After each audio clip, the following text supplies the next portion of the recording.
So today, we're going to tear into a German song called Mensch Meier, and we're going to deconstruct how it takes a simple, everyday sigh of frustration and turns it into a powerful act of protest. We're going to see how art can actually weaponize a complaint and give a real voice to the voiceless.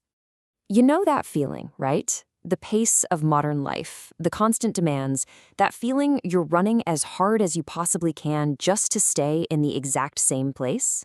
It's a universal feeling, and it's right at the heart of what we're talking about today. Well, believe it or not, there's a song that absolutely nails this feeling. It takes that quiet sigh of complete exhaustion and just cranks up the volume until it's a roar of defiance. It's an incredible piece of art, and we're about to unpack it. So that's the big question, isn't it? How does a personal feeling, your feeling of being completely overwhelmed, become a powerful public critique? That's exactly what we're going to explore as we break this song down. Okay, so it all kicks off with a title. And this phrase, Mensch Meier, it's not just a name, it is the entire emotional heartbeat of the song. The best way to think about it is like the German version of saying, oh, for crying out loud, or maybe a really, really tired, you have got to be kidding me. It's that sound you make right when you finally hit your limit. And that right there is what's so genius about this song. It grabs a phrase you'd hear anywhere, a pub, a factory floor, you name it, and it loads it up. It makes it a weapon. This is protest that comes from the ground up, and that's what gives it so much power. But look, this isn't just someone yelling into a microphone. No. This thing is structured. It's a masterclass, really, in how to build an argument. It's designed to take you on a journey from, well, quiet desperation all the way to open rebellion. So check out this arc. The song is a total slow burn. It doesn't just come out swinging. First, it pulls you into the daily grind, that boring, soul-crushing routine we all know. Then it starts piling things on, one little frustration after another, and you see the character just swallowing it. Until, bam, the breaking point. And that's when the song reveals its true message. This isn't just about a bad day. It's about a broken system. So how does it do that? How does it make this critique feel so raw, so real? It's all about the words they choose. It's all in the language. Okay, first off, the song is just dripping with sarcasm. But this is not for laughs. Not at all. It's a defense mechanism. It's a shield. It's how you fight back when the system just wants you to shut your mouth and do what you're told. And to really hammer the point home, the song leans on three huge, powerful metaphors. And let me tell you, they paint a pretty bleak picture of modern life. All right, first up, the machine. The idea here is that society is this giant, cold, heartless piece of machinery. And us, we're just cogs. We're fitted in, made to be functional, and we're totally interchangeable. Our value is only what we can produce. Next, you've got the cold. The song argues that our society is built on relentless competition, right? And that creates what it calls a social coldness. It's not that people are inherently bad. It's that we're all forced to compete against each other, and that just freezes out any real empathy or connection. And the last one is the weight. And you know this feeling.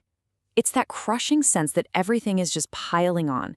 More work, more pressure, more everything with no end in sight. The system is basically designed to keep us exhausted, to keep us too tired to even think about fighting back. So you take the sarcasm, you take these metaphors, the machine, the cold, the weight. What does it all add up to? Well, this is where it gets really interesting, because you can hear this song in two very powerful and, as we'll see, deeply connected ways.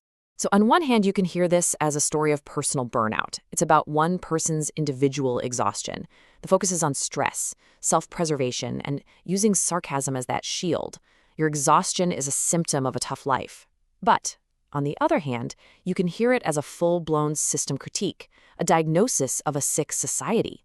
Here the focus is on conformity and discipline, and sarcasm isn't a shield, it's a spotlight exposing the whole rotten deal.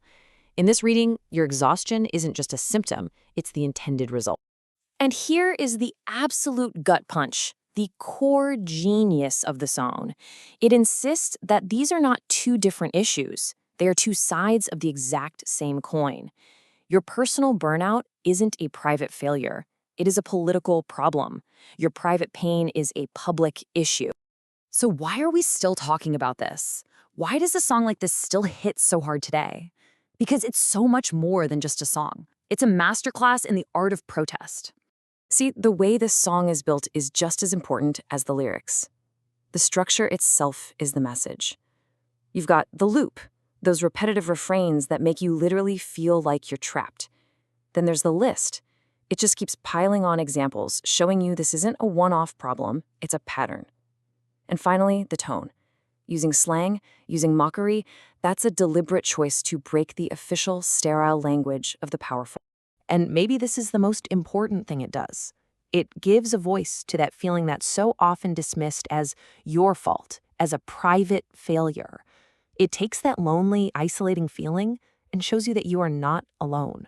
It builds a community out of shared frustration. And really, this is what it all boils down to. Art like this gives us the words we need to fight back.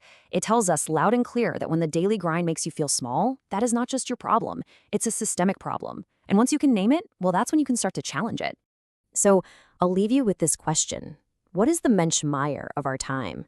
In our world of hustle culture and constant digital surveillance, what's that one phrase that perfectly captures our collective frustration? And maybe more importantly, what are we going to do about it?